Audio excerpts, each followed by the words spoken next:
Irmãos, Mateus 12, 38 a 42.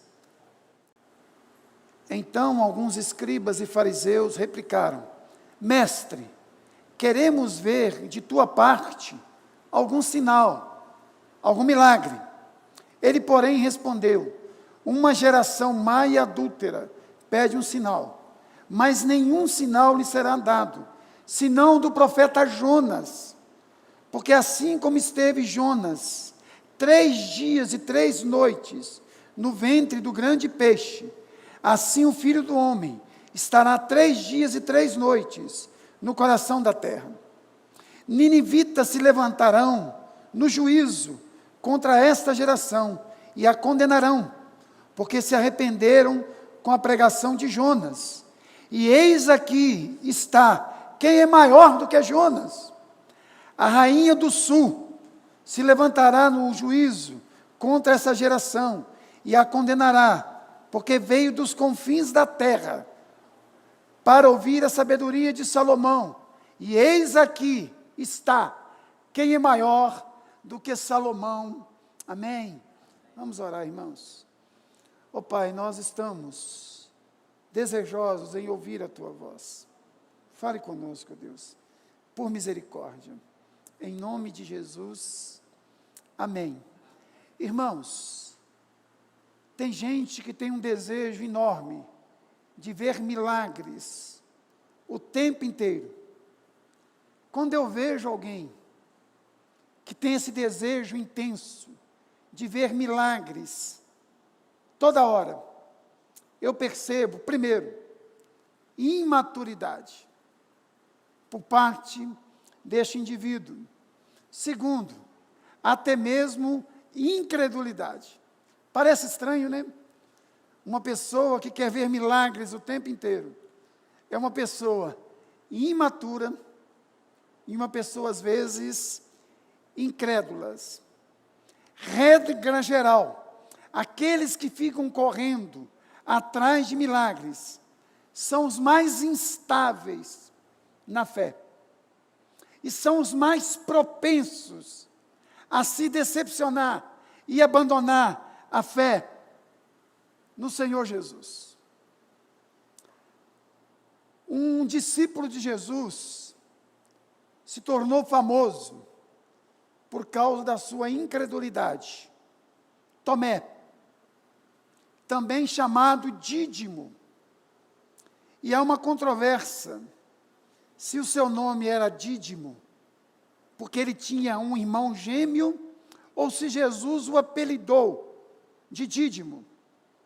E você e eu somos o irmão gêmeo de Tomé. Permito aqui fazer uma interpretação um pouco alegórica. De certa forma, nós somos irmãos gêmeos de Tomé. Nós somos dídimos também. Quando Tomé viu que de fato Jesus ressuscitara dentre os mortos, ele bradou: Senhor meu e Deus meu. Aí Jesus respondeu Tomé da seguinte forma: porque me vistes, crestes?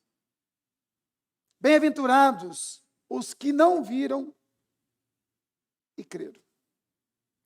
Estranho, né? Bem-aventurados são aqueles que não viram com esses olhos, mas creram com o coração. Esse texto que nós temos diante de nós, Jesus foi desafiado pelos judeus, pelos fariseus, pelos saduceus, pelos religiosos da sua época, a realizar um milagre para autenticar a messianidade de Jesus. E Jesus não realizou milagre nenhum para satisfazer a curiosidade dos fariseus e dos saduceus. Pelo contrário, Jesus foi duríssimo com esses homens, a ponto de dizer: uma geração má e adúltera pede um sinal, mas nenhum sinal lhe será dado. É interessante, irmãos, que esses homens viram, ou pelo menos ouviram, que Jesus havia expulsado demônios, curado vários enfermos, purificado leprosos, mas o coração deles permanecia duro, pedrado, engessado. Por isso Jesus recusa a realizar milagres, porque milagres não geram conversão. Isso é fato. Milagres não geram conversão.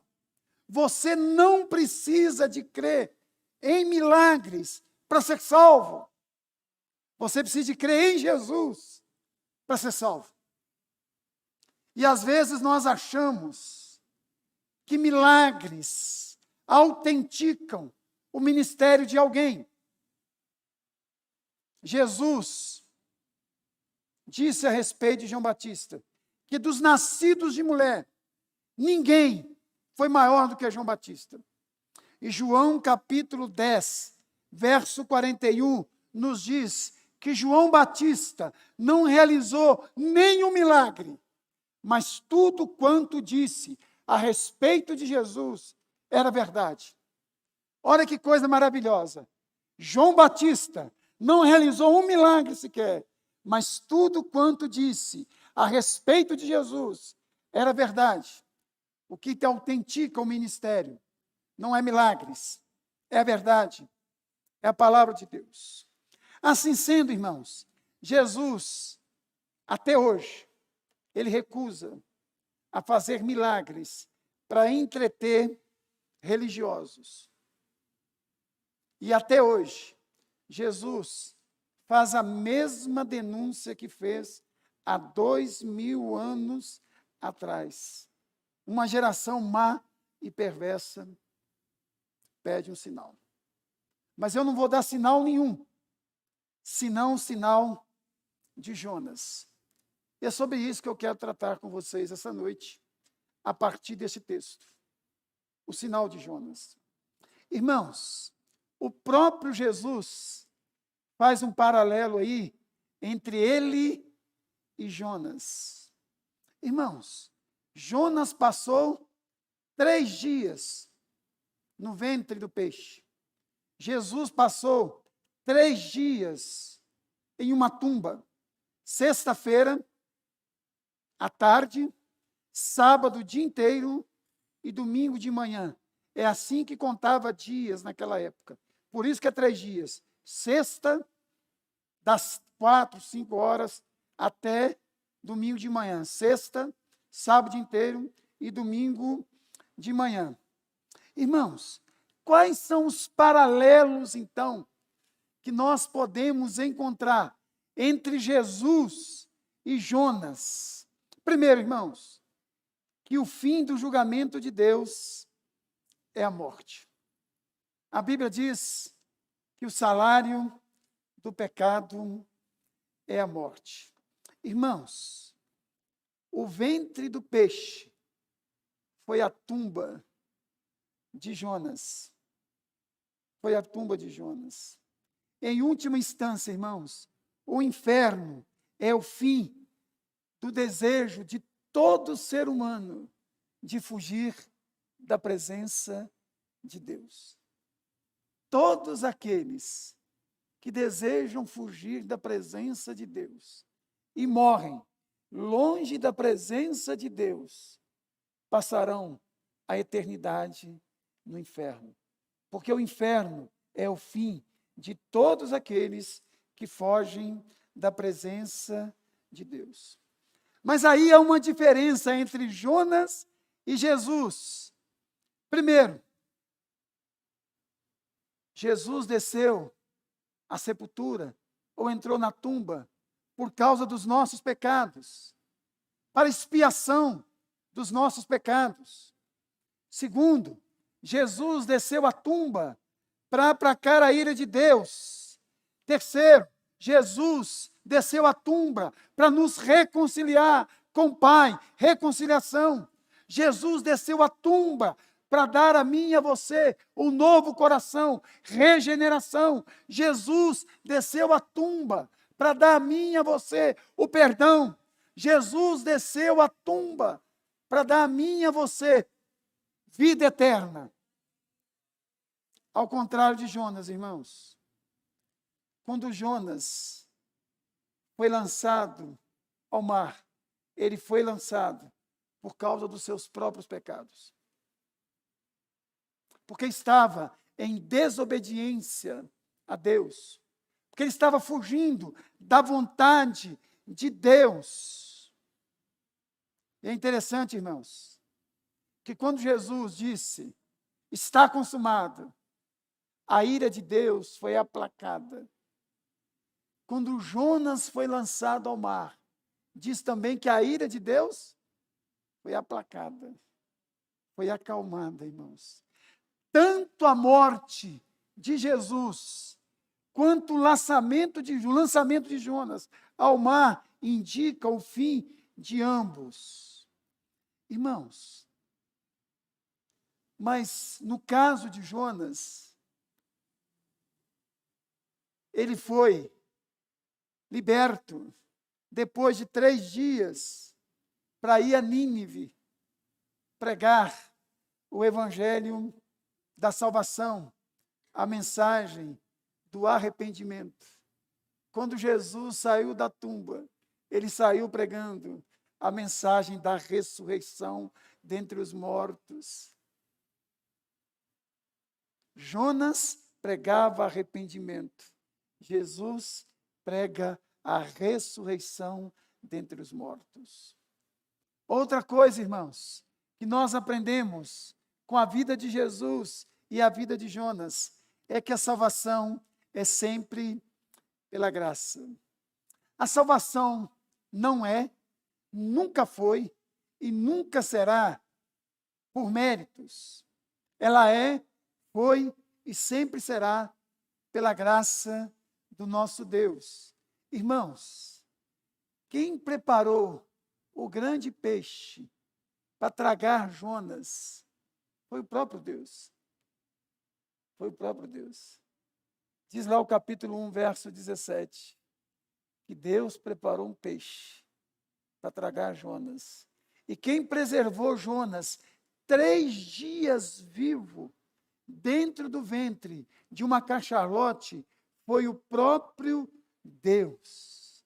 E a palavra lá que diz que deparou-se com Jonas, ou seja, Deus preparou tudo, os mínimos detalhes, para que o profeta dele fosse engolido por uma cachalote e permanecesse ali por 3 dias. E Jonas estava disposto a morrer quando ele confessou o seu pecado aos marinheiros e quando ele mesmo fez a proposta, lança-me ao mar. Jonas estava disposto a morrer. No entanto, Deus estava disposto a salvá-lo. Aconteceu isso com você e comigo. Humanamente falando, irmãos, nós estamos dispostos a morrer. E divinamente falando, Deus está disposto a nos salvar. Jonas queria morrer. Deus queria que Jonas fosse salvo. A palavrinha para isso, irmãos, não é outra senão graça. Irmãos, e nós percebemos grandes ações salvíficas na história de Deus. Por exemplo, Deus preparando, através de Noé, uma arca para a salvação de Noé e toda a sua família. Partiu de Deus também, irmãos, mandar fazer a arca.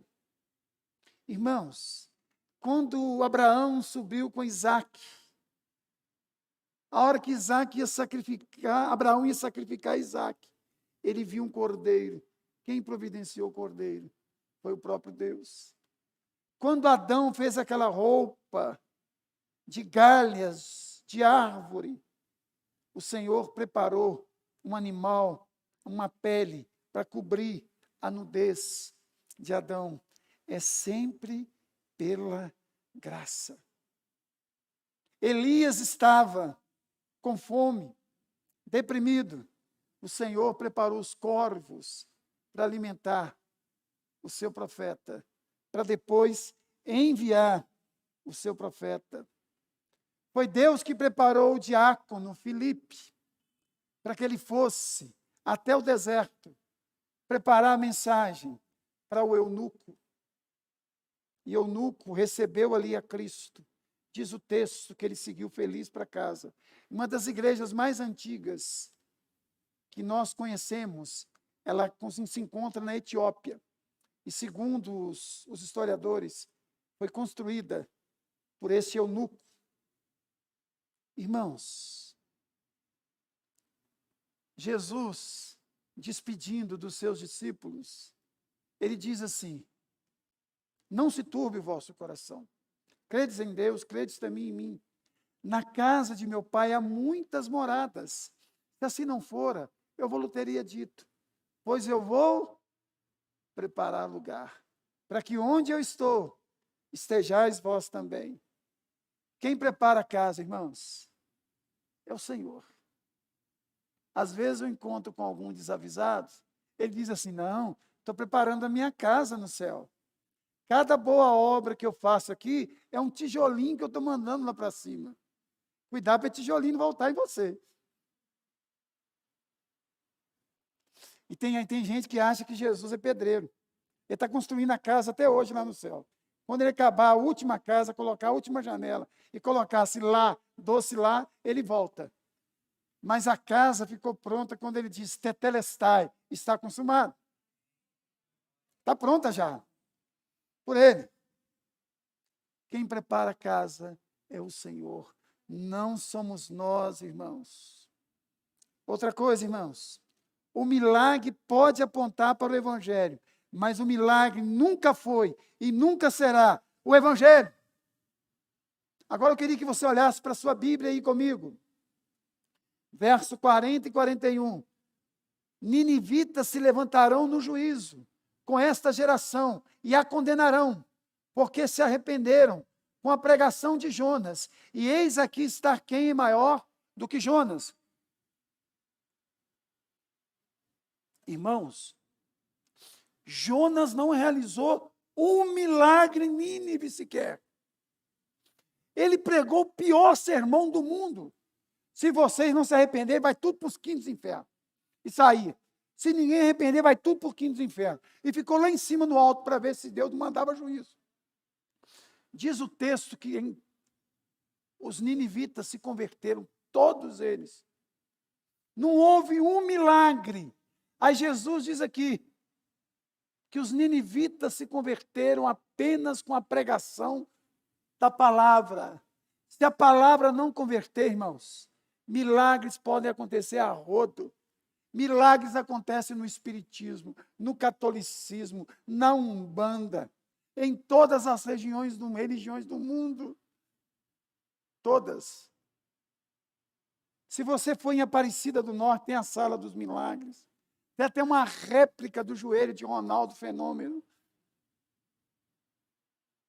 Jesus diz assim: olha, os ninivitas se levantarão no juízo contra vocês que viram milagres de todos os tipos. E eles se converteram com a pregação de Jonas. Que coisa maravilhosa, irmãos. Deixa eu dizer uma coisa para você. Milagre é uma bênção.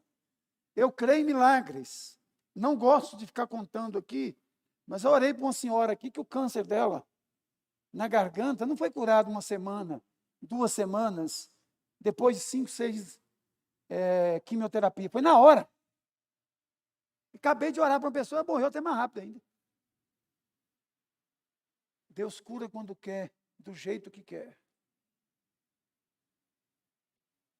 Irmãos, Jonas foi um sinal para os ninivitas.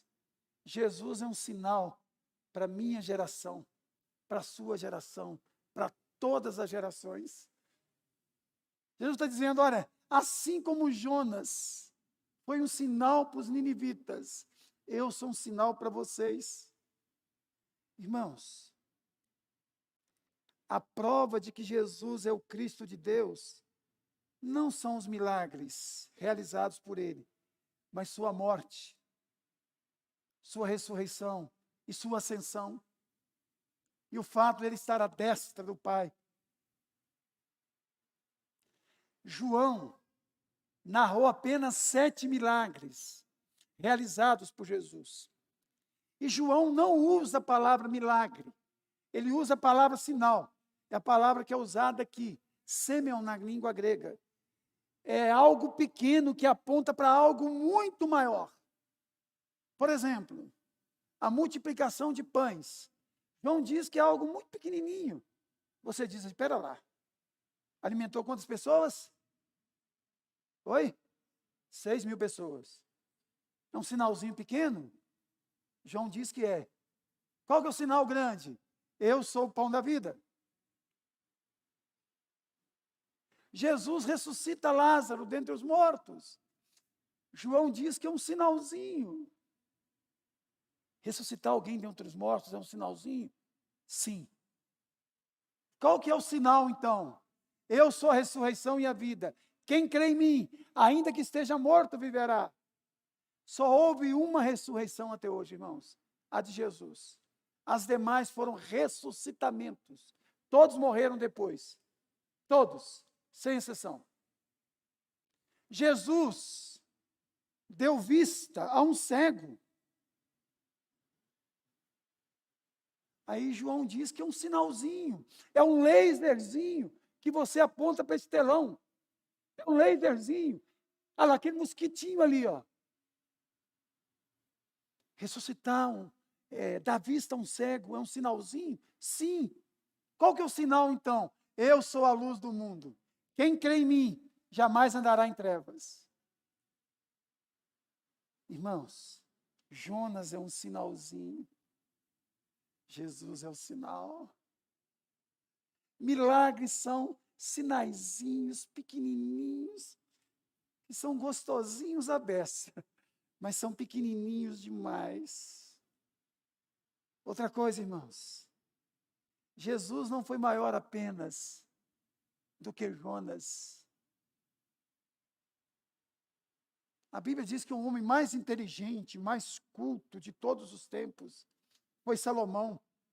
Entendia de agronomia, zootecnia, botânica, arquitetura, era poeta, homem de uma cultura invulgar.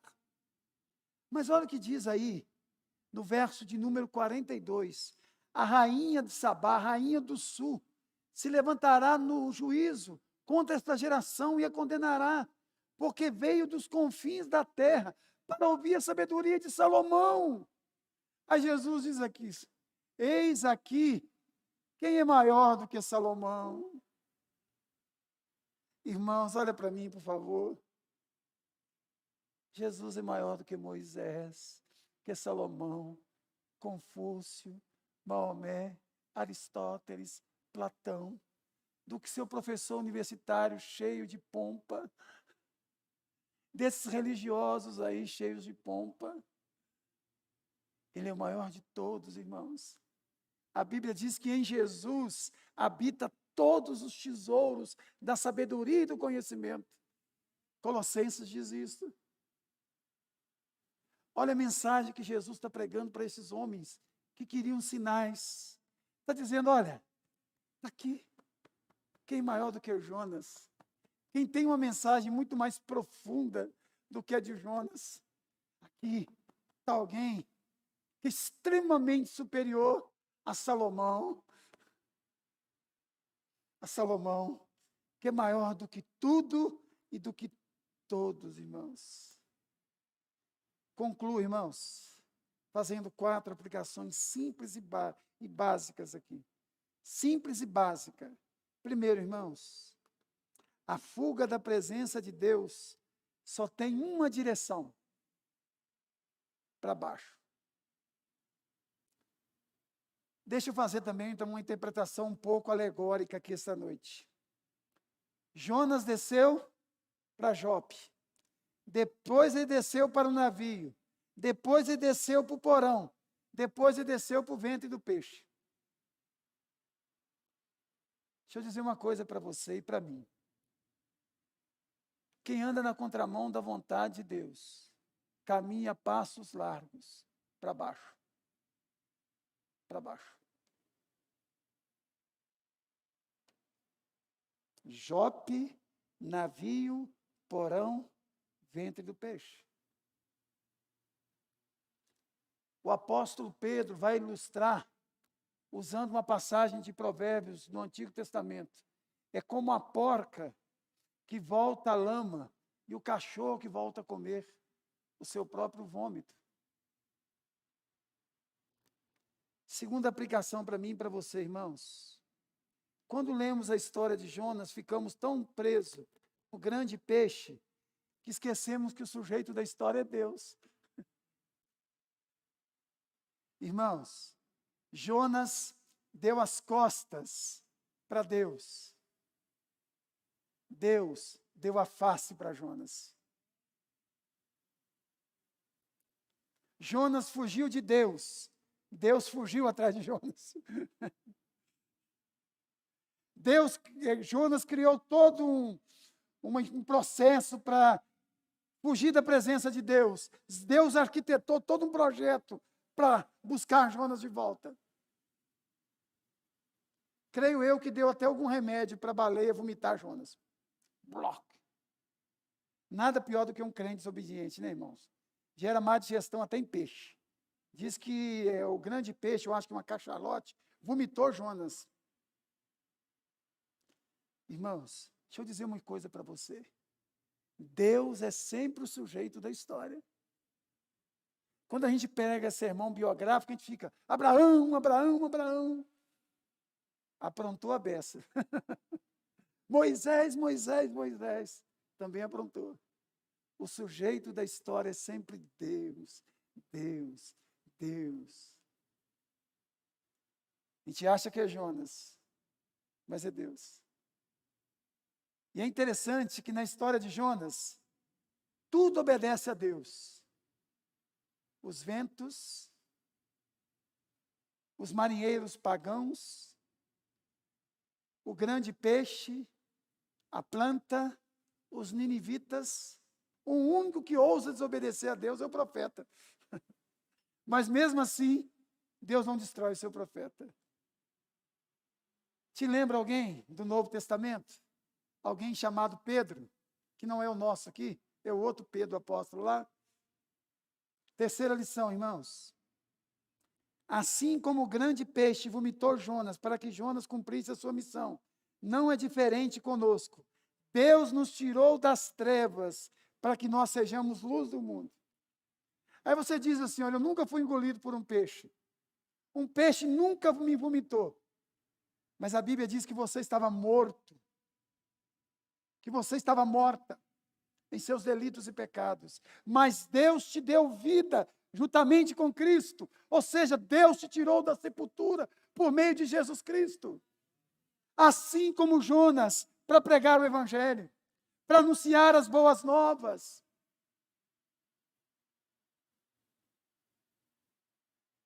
Você está achando que você nunca foi tirado? Já sim.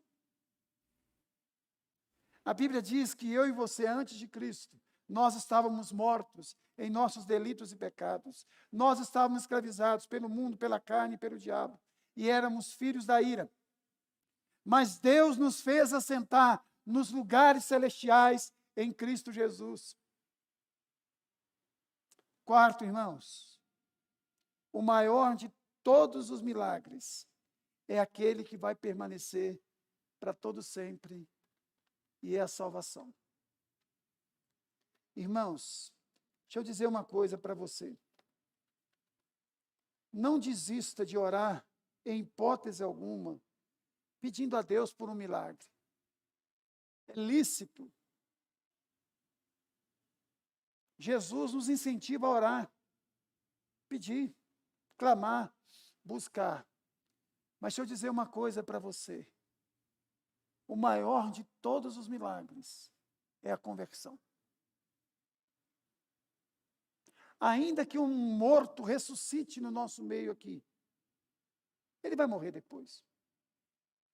Mas quando alguém é selado com o Santo Espírito da promessa, quando ele é convertido e ele parte, ele está com Cristo, que a Bíblia diz que é incomparavelmente melhor. Irmãos, deixa eu dizer uma coisa para você. Milagres têm prazo de validade. Sabia disso? Encanta a pessoa aqui hoje, encanta a pessoa ali, mas tem prazo de validade. O que faz com que uma pessoa permaneça firme com Jesus é a consciência da cruz, de que Deus nos amou de tal maneira que deu seu Filho unigênito, para que todo aquele que nele crê não perca a vida eterna. É isso que faz com que você e eu permaneçamos no Senhor. Quando você lê as primeiras cartas redigidas pelos discípulos, você tem muito milagre, mas as últimas cartas não tem um milagre narrado. Você sabia disso? Paulo dizendo, eu deixei fulano de tal doente lá em tal lugar, assim, ore por ele. Timóteo, você tem uma dor de estômago constante, toma aí um remédio, um vinho aí, que vai ser bom para o seu estômago. Aí Paulo pregando sobre conversão, sobre arrependimento, sobre isso. Em Atos tem milagres e conversão. Mais à frente, você só vê a igreja dando ênfase à conversão das pessoas. Então, gente, vou dizer uma coisa para vocês. Amem ao Senhor por aquilo que Ele já fez na sua vida, sabendo que o resto é brinde. É brinde. Milagre nós chamamos de extraordinário. Qual que é a diferença do extraordinário para o ordinário? É o extra.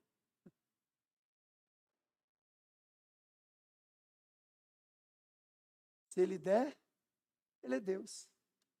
E se Ele não der, Ele continua sendo Deus. Se a doença vier, Ele é Deus. Se curado for, Ele é Deus. Ele é Deus. Irmãos, a última vez, eu estou encerrando mesmo, eu queria que você guardasse isso. Pense naquilo que Ele fez por você. Pense na cruz, no amor que Deus tem por você. A semelhança de Jonas, Ele não desistiu de você. A semelhança de Jonas, Ele tirou você também de uma sepultura. E não sejamos essa geração aqui, má e adúltera, que só quer sinal. A Bíblia diz que os sinais hão de acompanhar aqueles que creem. E não aqueles que creem hão de acompanhar os sinais. Buscai, pois, o reino de Deus e a sua justiça, crendo que as demais coisas Deus vai acrescentar. Amém. Jonas estava no barco, o mar estava irado, Jesus estava no barco, o mar se acalmou.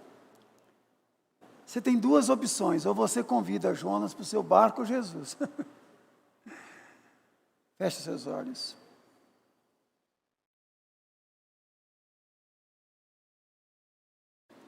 Senhor Jesus, Senhor da glória, louvado seja o teu nome.